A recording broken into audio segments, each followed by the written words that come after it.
Evander Holyfield is one of those fighters who deserves all of the plaudits and acclaim of the boxing world.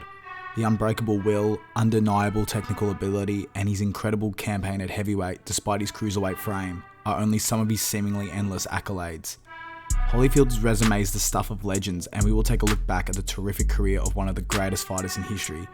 Just a quick message before we do get into the video: if you do enjoy my content, please don't forget to subscribe and let me know what you want to see next. Lastly, I apologise for the lengthy spell without a video, just been busy. But anyway, let's get into Holyfield's incredible career. Holyfield's amateur career was tremendously successful. Holyfield had a record of 174 fights, 160 wins, 14 losses and 75 knockouts. Evander won a bronze medal at the 1983 US National Championships, a silver medal at the 1983 Pan American Games, a gold medal at the 1984 National Golden Gloves, then a bronze medal at the 1984 US Olympic Trials, losing to Ricky Womack. At the next tournament in the 1984 Olympic box-offs, he avenged his defeat to Ricky Womack twice according to BoxRec. Holyfield would then go to the 1984 Olympics, winning his first 3 fights all by stoppage, only to be controversially disqualified against Kevin Barry. The US national team would file a protest to the IOC to no avail. Holyfield would take the bronze medal home, then turn pro. Evander Holyfield's professional boxing debut came on the 15th of November 1984 against Lionel Byarm. Holyfield and Byarm both weighed in at 177.5 pounds or 80.5 kilograms. Holyfield would win a unanimous decision, with one judge scoring it 6 rounds to nothing. Judge Bernie Friedgren had it 5 rounds to 1, and the legendary Harold Lederman, who was judging the bout, had it 4 rounds to 2 for Holyfield. Holyfield would then defeat 14-8 Eric Winbush by unanimous decision, and then win by first round stoppage against journeyman Fred Brown. His next 4 bouts would move to 8-round contests, and in 3 of the 4 fights Holyfield would win by stoppage, the latest coming in round 2. Tyrone Booz, however, would make the 8-round distance with Holyfield, but Holyfield would take home the decision. Holyfield had a world title in his sights, but had to take down a few more foes first. In these next 3 fights, Holyfield was weighing in heavier than he did at the start of his career. Holyfield was weighing in at around 185 pounds or 84 kilograms for each of these fights. Anthony Davis, Chisunda Muti and Jesse Shelby would all fall to the real deal by stoppage. Holyfield only had one more opponent in his way before a shot at the Cruiserweight World title. That was Terry Mims. Holyfield came in at a then career high weight of 190 pounds or 86 kilograms, and once again Holyfield did not disappoint. A round 5 knockout victory gave Holyfield a shot at the then WBA World Cruiserweight World Champion, Dwight Muhammad Qawi. Qawi at that point in his career had a record of 26 wins, 2 losses and 1 draw, and was just coming off a TKO win over Leon Spinks. He was looking to defend his title against the 11-0 23-year-old Holyfield. The 12th of July 1986 would be the first of many classics in Holyfield's career. He and Qawi went to war. The bodywork, right hands and left hooks both men landed on each other with bombs, and showed the incredible chin and heart of both men. Combinations would land flush, with both men's heads ending up looking like bobbleheads. An instant classic. A split decision would have one judge scoring at 147-138 for Holyfield, another judge scored at 143-141 for Qawi, and the last official would score at 144-140 for Holyfield. Holyfield had won his first ever world title against one of boxing's most underrated champions. But Holyfield wouldn't rest. A 3rd round TKO win over Mike Brothers in Paris, France followed, before Holyfield would defend his title against 14-1 Henry Tillman. Holyfield would knock down Tillman a total of 4 times, once in the 2nd round and 3 times in round 7, culminating in a stoppage victory. Evander Holyfield would continue his amazing run, destroying the division, stopping Ricky Parkey in round 3 to unify the IBF and WBA world titles, then subsequently an 11th and a 4th round stoppage victory, defending his newly unified crown over Ozzy Ocasio and Dwight Muhammad Qawi in their rematch. All these wins gave Holyfield the chance to make history. On the 9th of April 1988, the undisputed Cruiserweight Championship was on the line when the real deal faced 44-4 Carlos de Leon. The then 25-year-old would put on a dominant performance, dismantling Carlos de Leon with an 8th round TKO win, unifying all the 3 major belts of the time, ripping the WBC strap from Leon's clutches. Holyfield was the new undisputed Cruiserweight champion of the world. However, he would never defend the undisputed Cruiserweight title. He would decide to move straight to the heavyweight division. He would take on 3 very established heavyweight challengers straight away. James Tillis, Pingleton Thomas and Michael Dokes would all be annihilated by the seemingly unstoppable Holyfield. Tillis would be stopped in the 5th, Thomas in the 7th and Dokes in the 10th. Holyfield was chasing the big title fight with Mike Tyson. He would win his next 2 fights by stoppage, putting him in pole position to take on Tyson. However, the unthinkable would happen. Buster Douglas would knock out the invincible Tyson in early 1990. Douglas was the new undisputed heavyweight champion of the world, and both of these men were on a crash course to face each other. Before taking on Douglas, Holyfield needed to take on one more opponent, and that man was Seamus McDonough. It wouldn't last long. Holyfield would stop Seamus in the 4th round, leading to the big title fight with Buster Douglas. Then, quicker than he dispatched of Seamus McDonough, he dispatched Douglas. 3 rounds is all it took, with some of the most beautiful punches you'll ever see from a heavyweight. Holyfield was the new undisputed world champion, but he would not get the recognition he deserved. Mike Tyson, although he had lost to Douglas, was still believed to be the baddest man on the planet, and until they faced, his legitimacy as champion would always be questioned. Holyfield's next opponent was boxing legend 69-2 George Foreman in his next bout on the 19th of April 1991. Although Foreman was quite old, it was no easy fight and gave Holyfield a hard time. Holyfield tried everything to get Foreman out of there early, but it all failed. But Holyfield did enough to get the unanimous decision and defend his titles.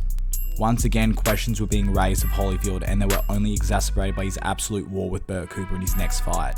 Another all-action affair, Bert Cooper, who was 26-7, but a highly experienced underrated fighter in his own right, would hurt Holyfield. But Holyfield would rally and get the 7th round stoppage to defend the title again. One of the greatest heavyweights of all time was next, and although past his prime, he was not to be taken lightly. The great Larry Holmes and Holyfield would battle on the 19th of June 1992, and although the very much aging Larry Holmes would lose to Holyfield on a unanimous decision, he still gave a good account of himself. For any other fighter, the resume Holyfield held in his past 4 years at heavyweight would be applauded and celebrated, but the shadow of Mike Tyson loomed over Holyfield's career. To once again prove he deserved the titles, his next opponent would bring out the warrior in Holyfield for the world to see. That opponent was undefeated 31-0 in his prime Riddick Bowe. Holyfield, who was 28-0 at the time, would have to fight the fight of his life, and in round 10 the bout would explode into utter greatness. Bowe would hurt Holyfield bad at the start of the round. Holyfield on shaky legs almost looked knocked out. But the real deal wouldn't quit and started firing back, hurting Bowe in the process in one of the greatest rounds of boxing history. But it wasn't enough. Riddick Bowe had won a deserved unanimous decision, while Holyfield had to deal with his first ever loss in his pro career. But almost ironically, he had finally earned the respect of the boxing world for the heart and courage he showed in that bout, even though he had lost. But a loss never deterred Holyfield. A very convincing victory over Alex Stewart put Holyfield in line for a rematch with Riddick Bowe. The WBA and IBF titles were on the line, and Holyfield was determined to get one back against Big Daddy Bowe. In this fight, the famous Fairman incident would occur in the 7th round, where a hang glider crashed onto the ring's apron, causing a 21-minute delay. Another great fight was in the books, but it would come down to a majority decision. Judge Chuck Giampa had it 114-114, a draw. Judge Patricia Morse-Jarman had it 115-114, and Jerry Roth had it 115-113, both for Holyfield. The real deal had enacted his revengeance on Bowe, but the titles wouldn't remain with Holyfield for long. Evander would lose a majority decision to Michael Moore in his next fight. When he went to the hospital after the fight, he was diagnosed with a heart problem. Holyfield would retire from boxing, but not for long. After 1 year out of the sport, he claimed he was healed and came back. And in true Holyfield fashion, his first fight back would be against the underrated killer Ray Mercer. Another war ensued, but Holyfield was just a bit too good and got the 10-round unanimous decision. The rubber match with Bowe was imminent, and the bout was scheduled for the 4th of November 1995. Riddick Bowe, however, would put Holyfield to the sword, stopping Holyfield in the 8th round. Holyfield would later claim he was suffering with hepatitis during this fight. Nevertheless, his recent form wasn't looking too good. This would be the 3rd loss of Holyfield's career and the 2nd one to Bowe. 3 losses in his last 6 fights. Holyfield was determined to get back to winning ways. A round 5 victory over Bobby Chiz got Holyfield his chance at Iron Mike Tyson. Holyfield, now at 34 years old, chasing Tyson for years, got his opportunity. Not only to beat Tyson, but to equal Muhammad Ali's record of winning the world heavyweight title on 3 separate occasions. Tyson's record at the time was 45-1, but Holyfield would break Tyson in the 11th round, stopping the so-called baddest man on the planet after chasing him down, piling on big shots before the referee jumped in. Due to the enormous financial success and the 2 names involved, a rematch was obviously going to happen. And on the 28th of June 1997, it did, and one of the most controversial moments in boxing history would occur. Tyson would bite Holyfield's ear off. Holyfield, jumping in the air, enraged and in pain, asked the referee to let the fight continue, only for Tyson to try and bite him again on the other ear. Tyson was disqualified and Holyfield would retain his title. Holyfield would then avenge his loss to Michael Moorer in November 1997 at the age of 35, decimating Moorer, knocking him down 5 times. Another successful defense followed against Vaughn Bean before the chance to once again become undisputed arrives when at the age of 36 on March 13, 1999, he would meet the pugilistic specialist in Lennox Lewis. In what was a controversial clash, the fight ended in a draw where many believe Lewis did enough to earn the victory. A rematch was in order, with this time Lewis doing enough to defeat Holyfield over 12 rounds. Holyfield's last great win came against John Ruiz in their first bout of 3, when 37-year-old Holyfield defeated Ruiz over 12 rounds, winning the WBA heavyweight title. A historical milestone, Holyfield had become the first ever 4-time heavyweight world champion, but he wouldn't defend it successfully. A loss and a draw with John Ruiz in their subsequent rematches signalled the end of Holyfield's incredible reign at the top of the heavyweight division.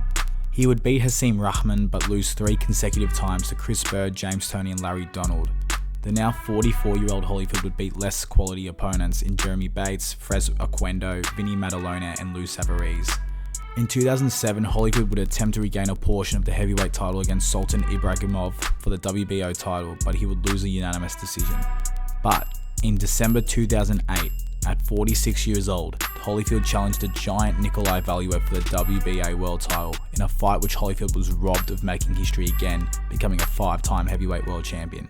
Evander Holyfield did enough to win that fight, but the judges saw it another way and gave a majority decision win for Valuev. Holyfield would continue boxing though. A win over Francois Bothroyd and no contest over Sherman Williams would lead Holyfield to his last ever fight against Brian Nielsen on May 7th, 2011 at the age of 48. Holyfield would win his last ever fight by 10th round KO, retiring with a record of 44 wins, 10 losses and 2 draws.